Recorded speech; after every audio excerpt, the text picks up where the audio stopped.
नमस्कार मित्रांनो, पुन्हा तुमचं स्वागत आहे मनोज पाटील ब्लॉग यूट्यूब आणि फेसबुक या चॅनलवरती।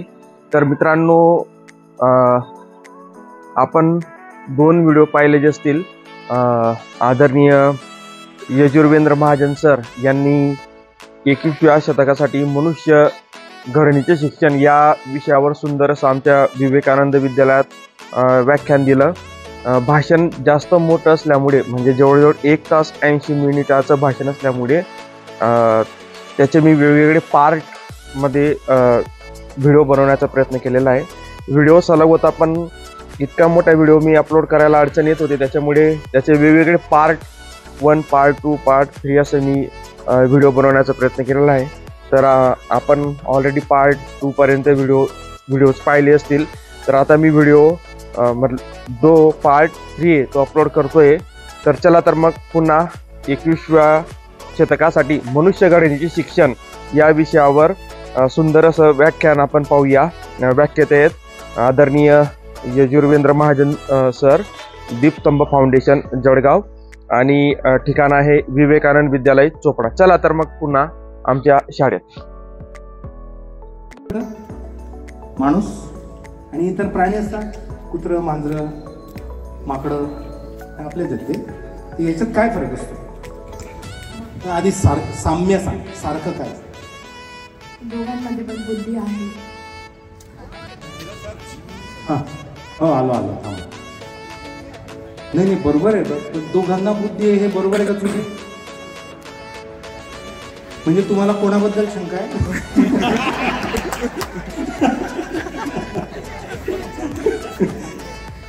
दोघांना बुद्धी असते। आपण नंतर बोलू। तुम्ही काय अन्न पाणी काय म्हणत ताई? दोघांनाही अन्न लागतं, पाणी लागतं, आपल्याला फक्त तर्रीवाला लागतं। दोघांना अन्न लागतं, पाणी लागतं, दोघांनाही शारीरिक गरजा आहेत, नवीन पिढी ते निर्माण करतात, बरोबर? हे सारखं झालं। अजून डोळे असतात, पाय, अजून 4 असतात, आपल्याला 2 असतात। त्यांना 4 असतात, आपल्याला 2 असतात, पण आपण 4 सारखे वागतो। अजून तर हे सारखं आहे ना, माणूस आणि प्राणीमध्ये ह्या सारख्या गोष्टी, बरोबर? म्हणजे जसं माकड असतं बघा, माकडाचं माहिती आहे तुम्हाला?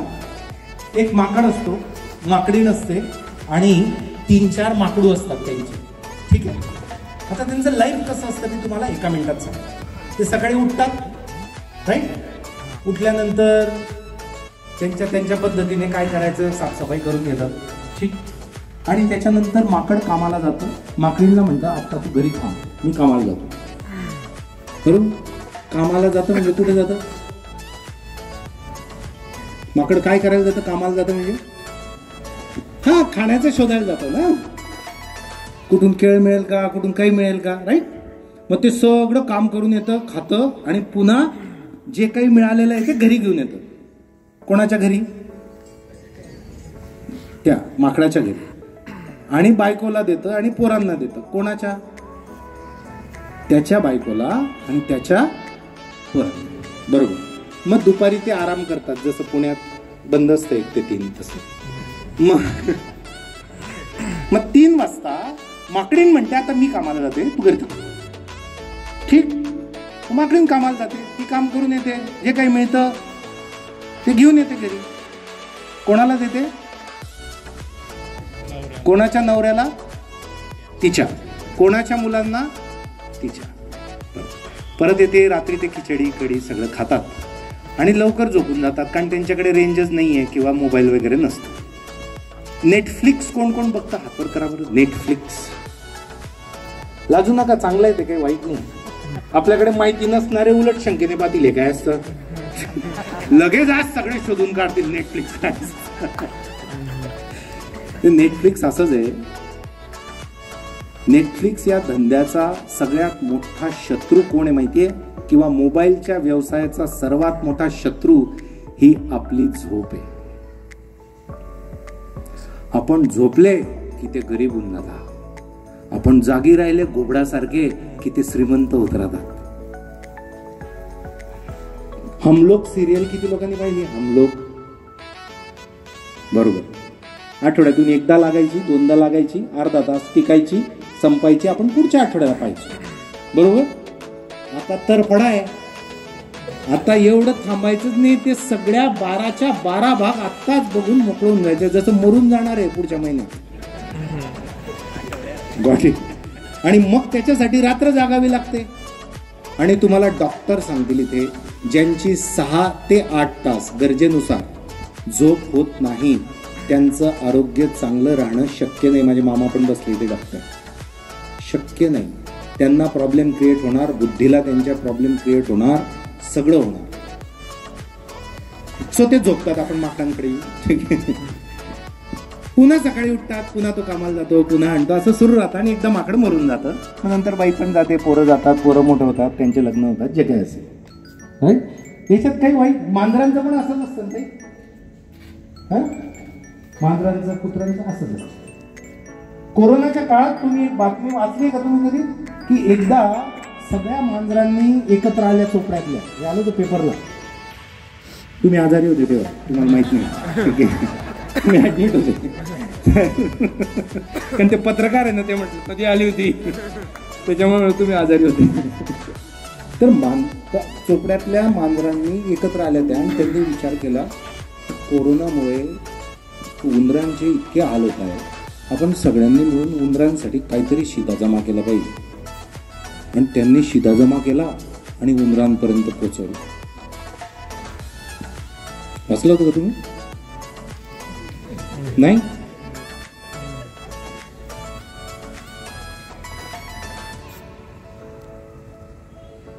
किंवा असं ठरवलं त्यांनी की आता आपल्या हॉस्पिटलला आपण पाहिजे त्या सुविधा देऊ आणि लोकांचं जीव वाचू, असं माकडांमधल्या लोकांनी ठरवून त्यांनी हॉस्पिटल सुरू. असं काही ऐकलं का तुम्ही? कधीच नाही. कारण काय माहितीये का, तू जे सांगितलं होतं ना बेटा दीदी बुद्धीचं, त्यांना बुद्धी दिलेली आहे, पण त्यांना फार मर्यादित बुद्धी दिलेली आहे. ते असं करूच शकत नाही, होऊच नाही शकत, कारण त्यांना तो दिलेलाच नाही रॅम रॉम.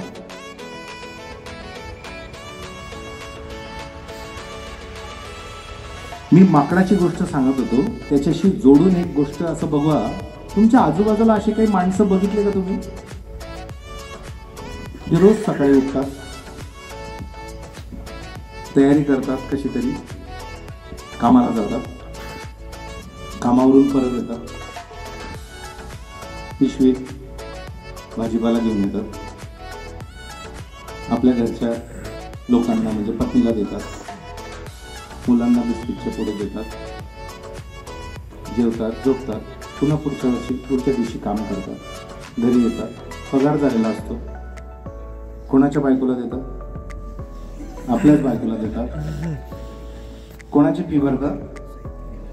मुलांची नाही, कोणाच्या मुलांची? आपल्या मुलांची फी भरतात. असं सलग सतत सुरू राहतं आणि एक दिवशी ते मरून जातात. त्यांची मुलं असतात, ते म्हणतात यांनी आमच्यासाठी फार केले. 10-12 नातेवाईक त्यांच्या मैताला लग्नाला ते गेलेले असतात, ते नाईलाजाने येतात, अनेक लोक ते येऊन जातात आणि कार्यक्रम संपतो. हे जे जगतात लोक, हे प्राणी जीवनासारखं आहे का मानवी जीवनासारखं आहे? जरा मोठ्याने मला ऐकायचं. प्राणी जीवनासारखं. छान.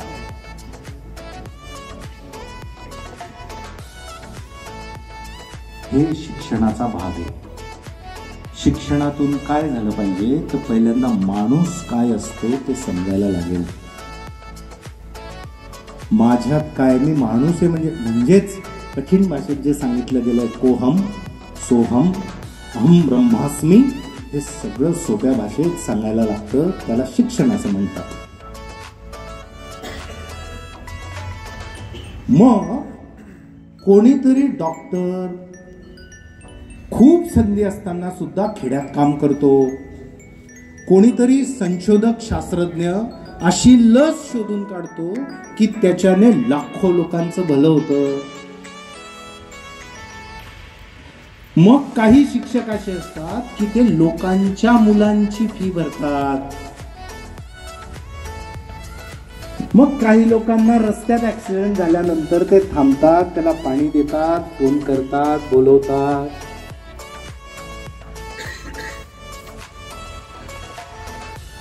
याला म्हणतात बेटा माणूस.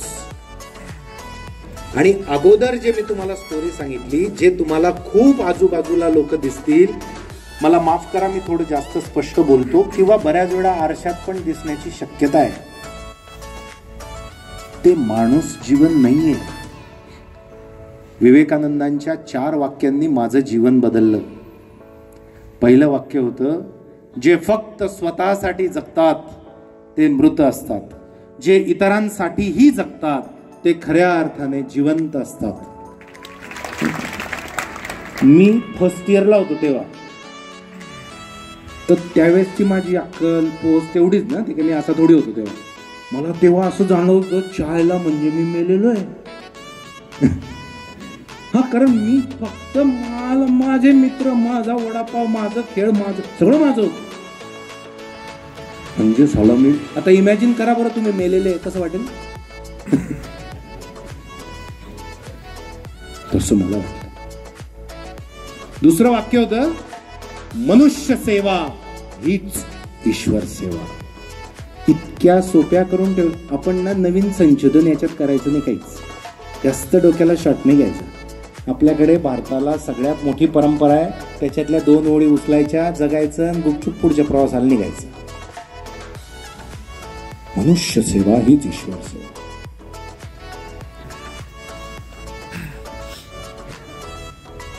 हे माणूस पण आपल्याला शिक्षणातून देता आलं पाहिजे. मी का डॉक्टर व्हायचं, मी का इंजिनियर व्हायचं? पैसे कमवायचे नाही का? हो, पैसे कमवणं वाईट कुठे आहे, पण वाईट मार्गाने पैसे नाही कमवायचे हे इतकं घट्ट बसलं पाहिजे डोक्यामध्ये की जीव गेला बेहत्तर, पण वाईट काम तर नाही करणार बॉस मी. याला म्हणतात शिक्षण. ते जे आपण IIT साठी, नेट साठी, आम्ही UPSC साठी शिकवतो ते शिक्षण नाहीये, ते कंटेंट आहे. तुम्ही गणित शिकवताय ते गणिताचं स्किल आहे, सोडून ते शिक्षण कुठे आहे? ते तर रोबो पण करतो. जे रोबो करतो ते शिक्षण नाही. रोबो करतो ते इन्फॉर्मेशन आहे, ते कंटेंट आहे. माणूस करतो ते विजडम असतं. इंटरनेटची माहिती घेऊन तुम्ही त्याचा जो उपयोग कराल चांगला, त्याला म्हणतात विजडम, जे कॉम्प्युटर नाही करू शकत.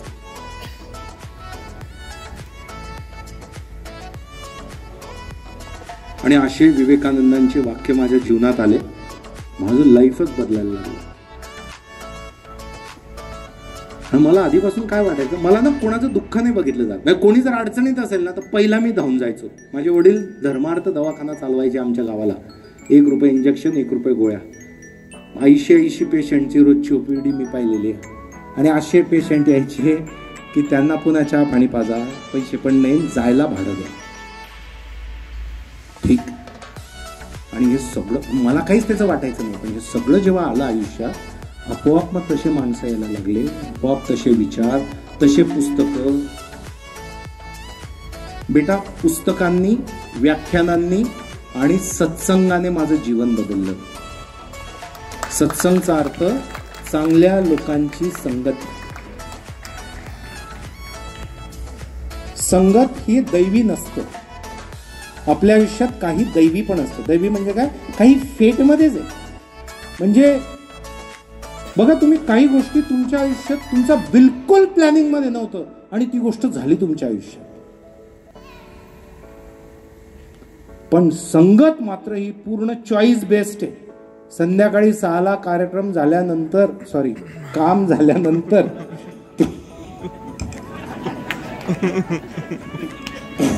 काम झाल्यानंतर तुम्ही कोणाला फोन करतात, कोणाला भेटतात आणि कुठे भेटतात, दॅट इज कॉल्ड संगत. है ना? तुम्ही आमचे बारी सर वगैरे, मला कोणाचंच आश्चर्य नाही वाटलं. हे असेच आहेत आधीपासून. हे संध्याकाळी भेटणार, तर तू कोणतं पुस्तक वाचलं, मी कोणतं पुस्तक वाचलं, त्याच्यामध्ये काय होतं. आता हे 2-5% आत्मे असतात. तुम्ही चुकून दुसऱ्याजवळ गेले, तू कोणतं पुस्तक, काय बी सांगायचं, पुस्तक वाचतं का कुठे. ही पब्लिक आपल्याकडे 80%. आपला विषय असेल तर आपल्याला जगभराचं गॉसिप पुरतच नाही. एक छोटा नियम सांगतो तुम्हाला, तुमच्या बरोबरीचा म्हणून सांगतो, बाकी मोठे आहेत माझ्यापेक्षा. 2 लोक बसलेले असताना कधीच तिसऱ्याविषयी बोलायचं नाही. विषय संपला, फुल स्टॉप.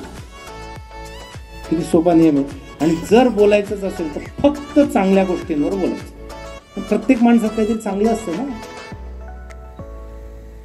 आणि सगळ्या माणसांमध्ये सासू वगैरे सगळे येतात.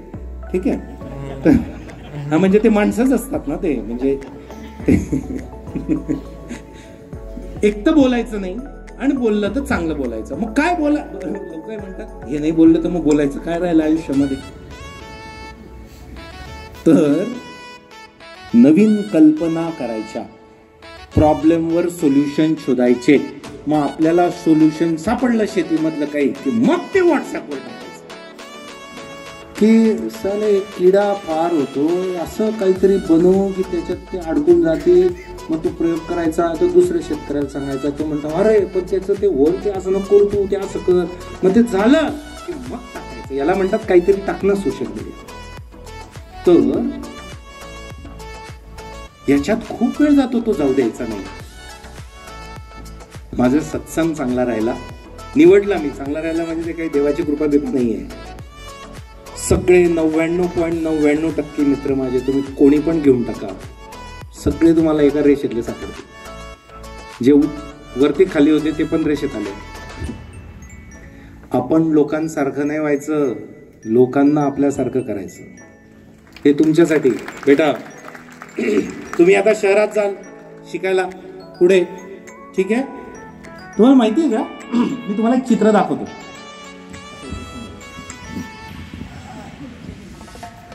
तू आलतो का मी आलो. असं समज हा चौक आहे चोपड्याचा. आमच्या चारडीला झाडं नसते. कुठे गेली चारडीची. आय एम झाडन प्रॉडक्ट. समर वॅकेशन झाडन प्रॉडक्ट. मामा बसले इथे. तर तो चौक असतो, झाडांचा चौक पाहिला तुम्ही, किंवा कोणत्याही चोपड्यातलं चौक इमॅजिन केला.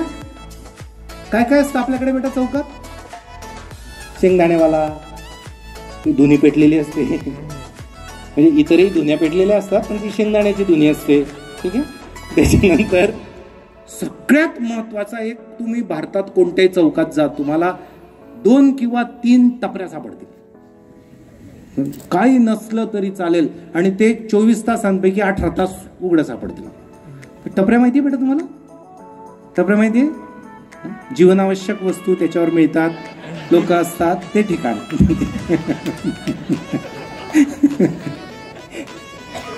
खरंच मरून जातील लोक, नाही तर इतकं फार बरं आहे ते लोक जातात तिथे. तर बेटा ते टपऱ्या बघितल्या. आता टपऱ्या इमॅजिन करा डोळ्यासमोर आणा. चौक आहे, टपऱ्या आहे, ही टपरी बघा, आणि त्या टपरीवर असं इमॅजिन करा आता की मी मुलगी आहे. मी कोण आहे.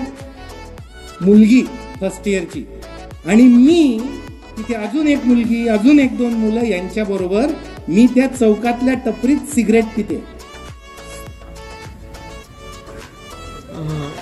तो कसं वाटेल. खराब वाटेल, घाण वाटेल, ऑड वाटेल, वाईट वाटेल. हा, असंच्या असं चित्र तुम्ही कोणत्याही शहरात चालले जाता भारतातल्या मोठ्या, तुम्हाला हे 100% दिसणार. आता त्याच्यात महिला स्वातंत्र्य वगैरे तो जो प्रकार असतो, तर ते महिला नाही, ते कोणाकडतं पण वाईट आहे, पण ते महिलेकरता जास्त वाईट आहे, कारण तिची सगळी सिस्टीम वेगळी आहे आणि तिच्यावर पूर्ण त्या येणाऱ्या पिढ्या डिपेंड आहे, आणि ते चांगलं नाहीच आहे. पण तिकडे गेल्यावर तुम्हाला असं जाणून देण्यात येईल, it's okay, no, it's okay. पोट्टे तर म्हणजे काही तुम्हाला तर असं सांगतील, अरे नुसता असा दूर बाहेर काढायला काहीच होत नाही. या लोकांच्या नादी लागायचं 100% गॅरंटेड. लवकर वरती जाण्याचा कार्यक्रम आहे. तुम्हाला घाई असेल तर तुम्ही जाऊ शकता, काही प्रॉब्लेम नाही. समजतं. तुम्हाला शहरातले तुमचे सिनियर सांगतील की अरे बियर दारू नसते, बियर दारू कुठे असते का बरोबर आहे की नाही? आपलं गहू ज्वारी असते ना त्याच्यात असं एकदम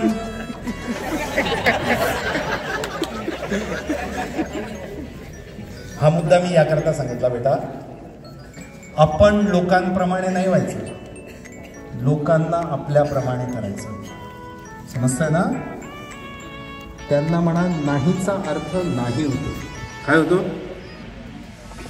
नो मीन्स नो. आणि हे भाग्य आपल्या भारताच्या संस्कृतीत आहे. आपल्या ग्रामीण भागात त्यातल्या त्यात टिकून आहे. मी मुला मुलींची गोष्ट करतोय, ठीक आहे? कारण त्यांना लवकर त्याचा एक्सपोजर नाही आहे आणि फार चांगली गोष्ट आहे. तुम्हाला आत्ता वाटत असेल आमच्या जाऊबाईंची मुलगी ना मुंबईला असते, भाई ती पुढे गेली ना तुम्हाला काय सांगू, 12वीतच येतो, किती हुशार आहे. आमचं कसं नाही, चोपड्याला एवढं नसतं ना, ग्रामीण भागात तुम्ही पाहता नाही 10वी 12वी पर्यंत ग्रामीण भागात आहे. त्यात अशी संस्था आहे. मी पुन्हा दुसऱ्यांना सांगतो तुम्हाला.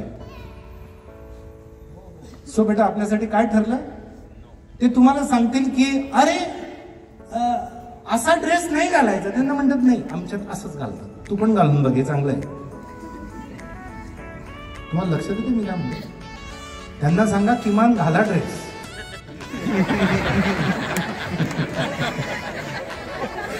आणि शहराची परिस्थिती फार वाईट आहे साहेब, तुम्हाला माहिती, तुम्ही जातात फार गरिबी होती.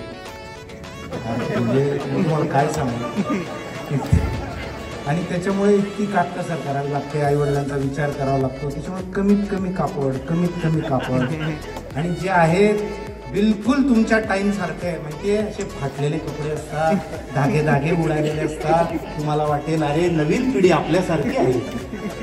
असं करू नका. ते फाटलेले कपडे फार महाग घ्यावे लागतात. म्हणजे चांगली जीन्स 2000ला येते आणि फाटलेली 3000ला येते. इकडे आपण सत्संगावरून आलो, पुन्हा परत शिक्षणावर जातो. मला विवेकानंदांच्या याच्यातून एक गोष्ट समजली, शिक्षणाला फार महत्व आहे. कोणतं शिक्षण? जे मी म्हणतोय ते आत्ता आपण जे चर्चा करतोय.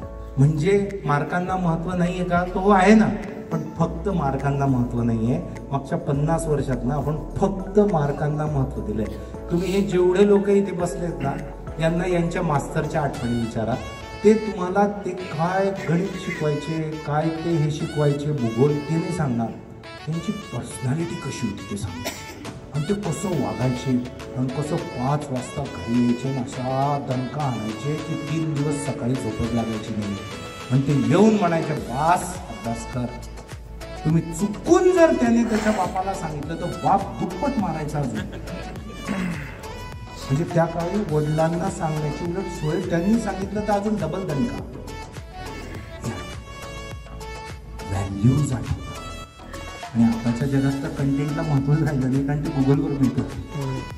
तर तुम्ही जर म्हणाल मी शिक्षक आहे, माझं सगळं पाठ आहे, मग मी काय करू? गुगलवर भेटतं.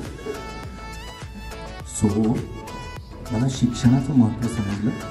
चारित्र्य निर्माण जे होतं त्याला शिक्षण म्हणतात. या भारताला, या जगाला पोपटपंचीच्या शिक्षणाची गरज नाहीये. गोंधळ उडालेल्या आणि अतिशय क्लिष्ट गोष्टी डोक्यात मेंदूत भरणारं शिक्षण आम्हाला नकोय. आम्हाला माणूस घडवणारं, चारित्र्य निर्माण करणारं शिक्षण हवंय, असं विवेकानंद म्हणतात.